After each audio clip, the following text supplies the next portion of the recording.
Chapter 34. Shireen had sent me a copy of this document.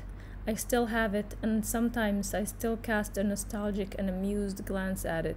It shows, seated on a carpet spread out amongst the trees of a garden, about 40 men and women dressed in Turkish, Japanese, or Austrian garb. In the center foreground appears Monsieur Naus, so well disguised that with his white beard and salt and pepper mustache, he could easily be taken for a pious patriarch. Shireen had written on the back of the photograph, "Unpunished for so many crimes, penalized for a trifle." It assuredly was not Monsieur Naus's intention to mock the religious. On that occasion, he could only be found guilty of naivete, of a lack of tact and a touch of bad taste. His real mistake, since he was acting as the Tsar's Trojan horse, was not understanding that, for a while, he could allow himself to lie low. The distribution of the picture caused some angry gatherings and some incidents. The bazaar shut its gates. First of all, Naus's departure was demanded, then that of the whole government. Tracts were handed out demanding the institution of a parliament, as in Russia. For years, secret societies had been at work amongst the population, invoking the name of Jamaluddin and sometimes even that of Mirza Reza, and were now transformed by circumstances into a symbol of the struggle against absolutism. The Cossacks surrounded the districts in the center of the city. Certain rumors propagated by the authorities gave out that unprecedented repression was about to fall upon the protesters, and that the bazaar would be opened by the armed forces and left for the troops to pillage, a menace which had terrified the merchants for centuries. That is why, on 19 July 1906, a delegation of tradesmen and money changers from the bazaar went to see the British charge d'affaires on a matter of urgency. If people were in danger of being arrested were to come and take refuge in the legation, would they be afforded protection? The response was positive. The visitors retired, showing expressions of gratitude and making solemn bows. That very evening, my friend Faisal presented himself at the legation with a group of friends and was enthusiastically received. Although he was hardly 30 years old, he was, as his father's heir, already one of the richest merchants in the bazaar. However, his rank was even more elevated by his vast culture, and his influence was great amongst his peers. To a man of his status, the British diplomats had to offer one of the rooms reserved for visitors of distinction. However, he turned down the offer, and mentioning the heat, expressed his desire to install himself in the legation's vast garden. He said that he had brought with him a tent for that purpose, along with a small carpet and a few books. Tight-lipped and frowning, his hosts watched as all these items were unpacked. The next day, 30 other merchants came in the same way to profit from the right of asylum. 3 days later, on 23rd July, there were 860. By 26th July, there were 5,000 and 12,000 by 1st August. This Persian town planted in an English garden was a strange sight. There were tents all around, clustered together by guild.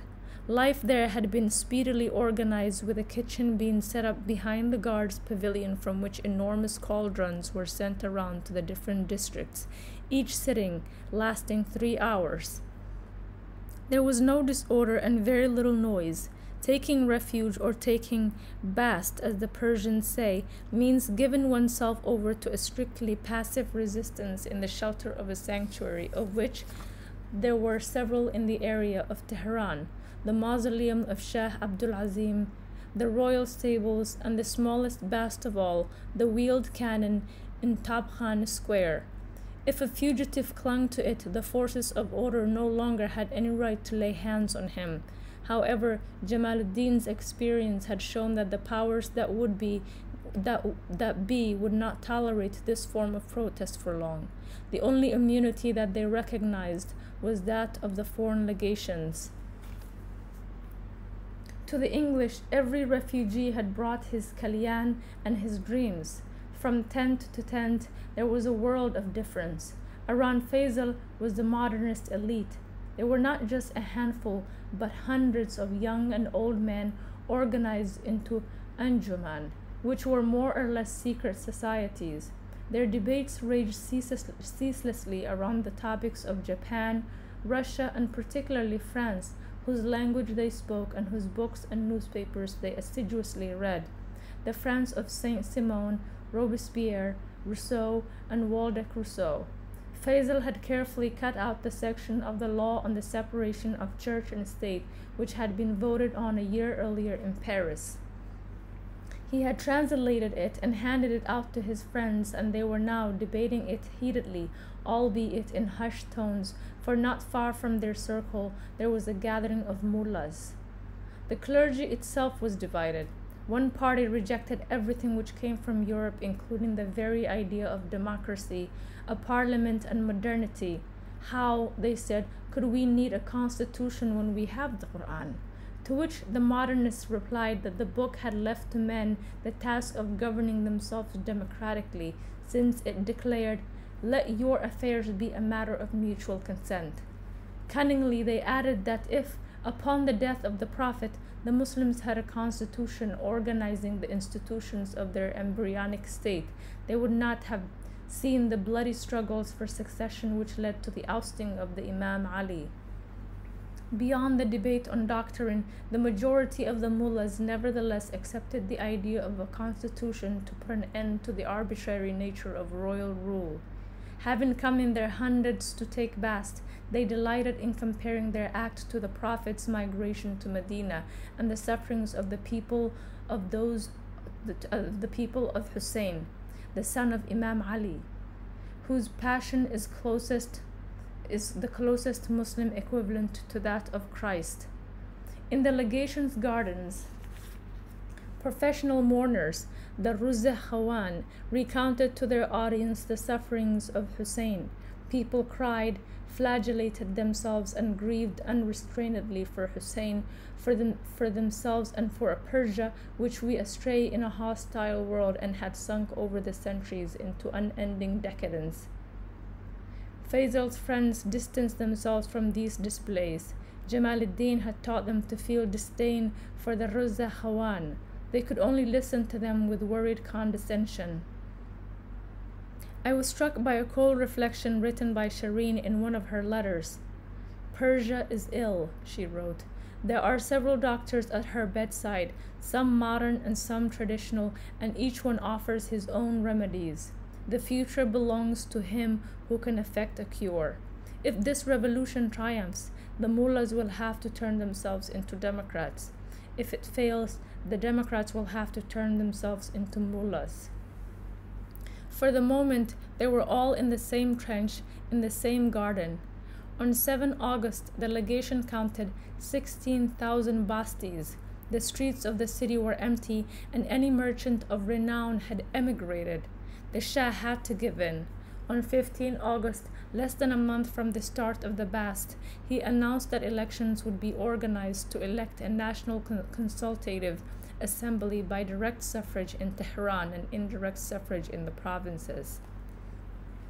The first parliament in the history of Persia met on 7 October. To read out the Shah's speech, he judiciously sent a veteran opponent, Prince Malcolm Khan, an Armenian from Isfahan and a companion of Jamal-ed-Din, the very same man who had put him up during his stay in London. He was a magnificent old man in the British mold who had dreamt throughout his whole life of standing in front of a parliament as he read out this speech of a constitutional sovereign to the representatives of the people. To those who wish to examine this page of history more closely should not look for the name of Malcolm Khan in documents of the time. Today, as in the time of Khayyam, Persia does not remember its leaders by their names, but by their titles, such as Son of the Kingdom, Pillar of the Religion, or Shadow of the Sultan. To the man who had the honor of inaugurating the era of democracy, the most prestigious title of all was given, Nizam al-Mulk. Disconcerting Persia, so immutable in its convulsions, but how unchanged after so many metamorphoses.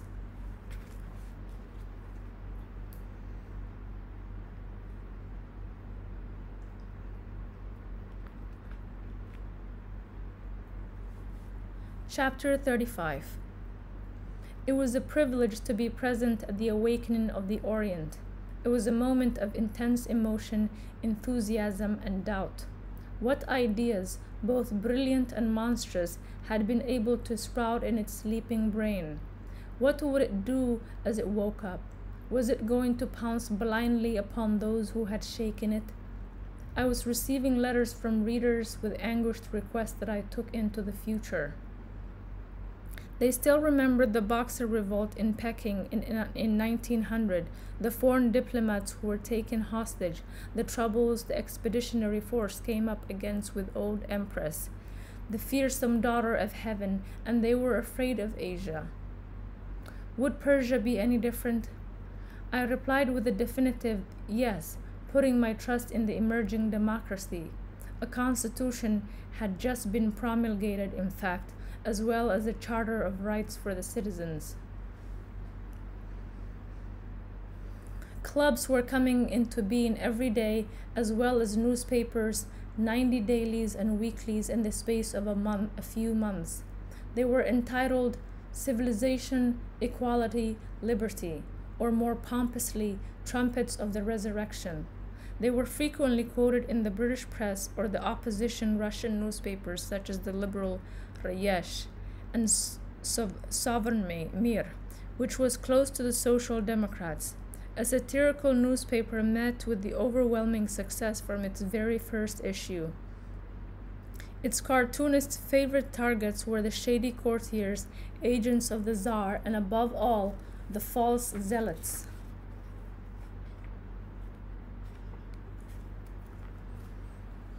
Shireen was jubilant. Last Friday, she wrote, some young mullahs tried to raise a mob in the bazaar. They called the constitution a heretical innovation and tried to incite the crowd to march on Baharistan, the seat of the parliament, but without success. They shouted themselves hoarse, but to no avail since the townspeople remained indifferent. From time to time, a man would stop, listen to the end of some piece of invective, and then walk off shrugging his shoulders. Finally, 3 of the city's most respected ulama arrived and with no further ado invited the preachers to go home by the shortest route and to keep their eyes cast below knee level. I can hardly believe it. Fanaticism is dead in Persia. I used this last phrase as the title of my best article. I was so imbued with the princess's enthusiasm that what I wrote was a real act of faith.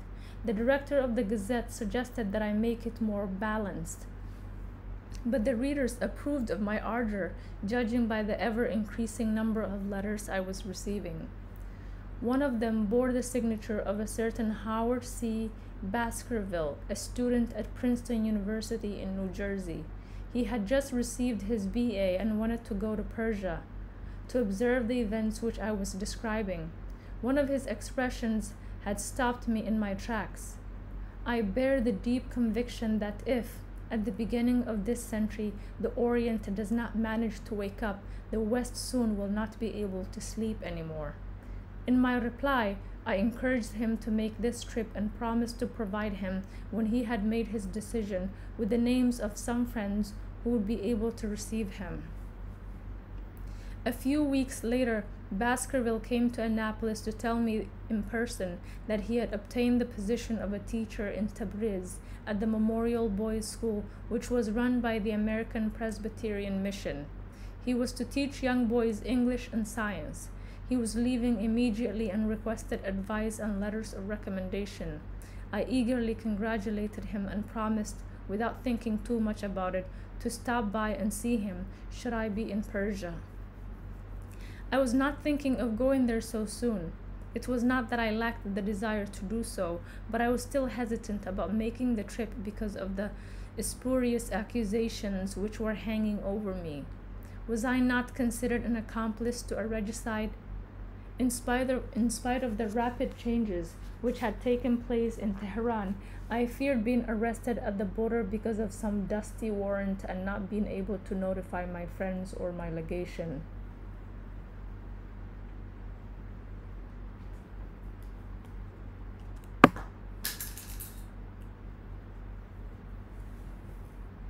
Baskerville's departure nevertheless prodded me into taking some steps to straighten out my position. I had promised never to write to Shireen, and not wishing to risk the loss of her letters, I wrote to Faisal, whose influence I knew to be growing daily. In the National Assembly, where the big decisions were made, he was the most sought-after deputy. His answer reached me 3 months later. It was warm and friendly, and most importantly, it was accompanied by an official paper bearing the seal of the Ministry of Justice and stating that I had been cleared of all suspicion of complicity in the assassination of the old Shah, and accordingly I was authorized to travel freely throughout all the provinces of Persia. Without waiting a second longer, I set off for Marseille, and from there to Salonika and Constantinople, and then Trebizond. Riding a mule, I skirted around Mount Ararat and finally reached Tabriz. I arrived there on a hot June day. I settled myself into the caravanserai in the Armenian quarter as the sun was level with the rooftops. However, I was eager to see Baskerville as soon as I could, and with this intention I went off to the Presbyterian Mission, which was a low, sprawling building freshly painted brilliant white and set amongst a forest of apricot trees. There were 2 discreet crosses on the gate, and on the roof above the main doorway there was a banner studded with stars. A Persian gardener came to meet me and take me to the office of the pastor, who was a large red-haired man with a beard and the looks of a sailor. He gave me a firm and welcoming handshake. Before even asking me to take a seat, he offered me a bed for the duration of my stay. We have rooms which we keep prepared for our countrymen, who surprise us and honor us with their visits. You are not being accorded any special treatment.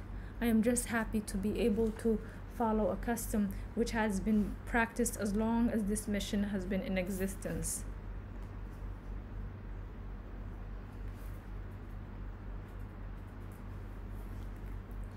I expressed my sincere regrets. I have already placed my baggage at the caravanserai, and I am planning to move on the day after tomorrow to Tehran. Tabriz deserves more than one hurried day. How can you come this far without agreeing to spend an idle day or 2 with the labyrinths of the largest bazaar in the Orient, or without going to see the ruins of the Blue Mosque, which was mentioned in the 1001 Nights? Travelers are in too great a rush these days, in a rush to arrive, whatever it takes. But you do not arrive only at your destination. At every stage of the journey, you arrive somewhere, and with every step, you can discover a hidden facet of our planet. All you have to do is look, wish, believe, and love. He seemed sincerely upset that I was such a bad traveler, and I felt obliged to justify myself. In fact, I have some urgent work to do in Tehran. I only made a detour via Tabriz in order to see a friend of mine who's teaching at your mission, Howard Baskerville. At the mere mention of this name, the atmosphere became heavy.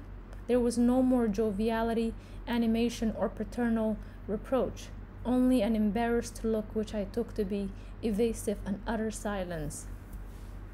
Then he spoke. "Are you a friend of Howard's?" "In a manner of speaking, I am responsible for his coming to Persia." What a heavy responsibility! In vain I tried to make out a smile on his lips. He seemed suddenly old and worn. His shoulders drooped, and he seemed almost to be entreating me.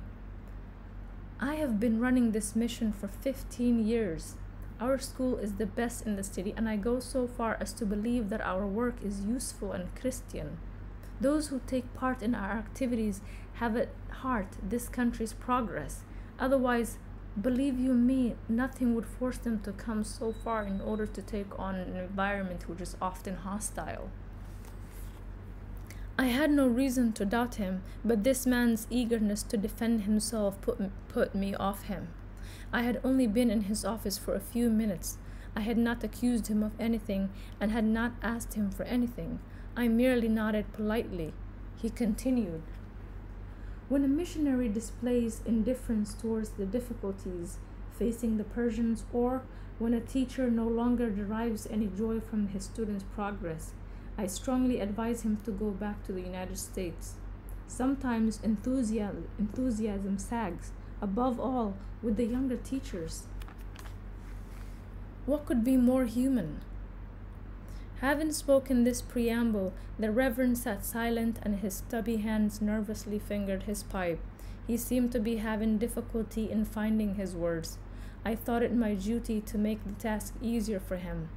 I adopted my most detached tone. "Are you trying to say that Howard has become discouraged after these few months and that his love for the East has turned out to be a passing fancy?"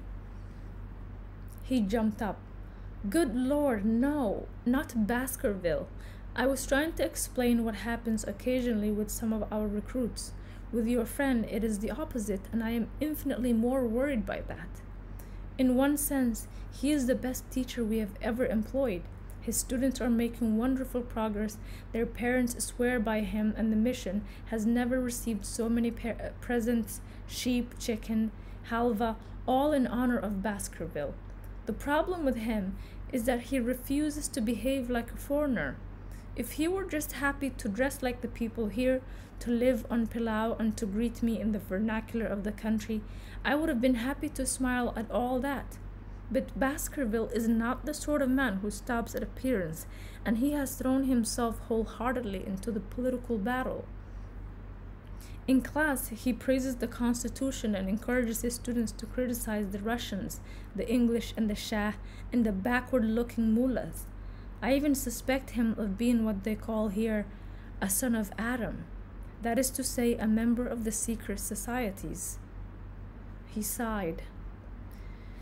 "Yesterday morning, a demonstration took place in front of our gate, led by two of the most eminent religious chiefs, demanding that Baskerville leave, or failing that, purely and simply, that the mission close down.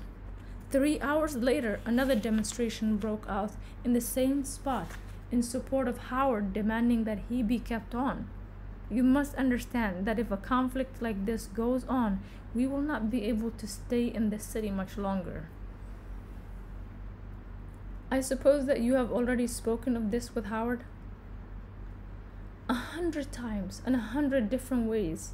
He invariably replies that the reawakening of the Orient is more important than the mission's fate, and that if the constitutional revolution fails, we will be obliged to leave in any case. Naturally, I can always end his contract, but such an act will not be understood and will only arouse hostility amongst the section of the population which has always supported us. The only solution is for Baskerville to cool his ardor. Perhaps you can reason with him?" While not formally agreeing to the undertaking, I asked to see Howard. A glimmer of triumph suddenly lit up the Reverend's ginger beard. He jumped up from his seat. "Follow me," he said. "I shall show you Baskerville. I believe I know where he is. Watch him in silence. You will understand my reasons and share my feelings of helplessness."